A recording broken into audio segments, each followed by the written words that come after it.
How to cook beef with Tausi and baby corn. First, heat oil in a pot and saute garlic and onion.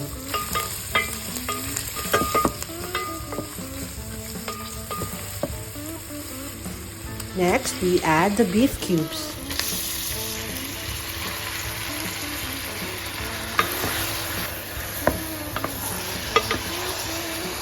We cook the meat until there's no more visible pink color.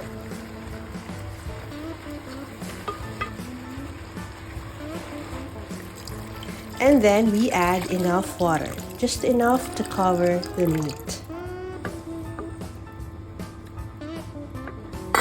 And then we cover and let it cook for an hour or until tender.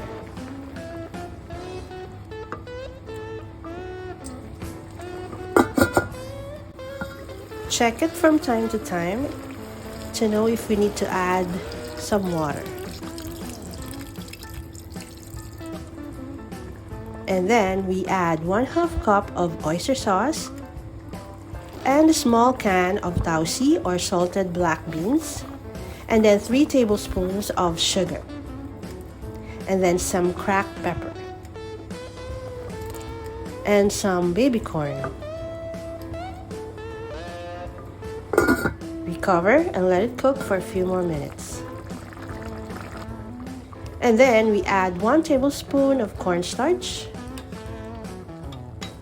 So we mix it well until it's fully dissolved. And then we add sliced leeks. And it's cooked.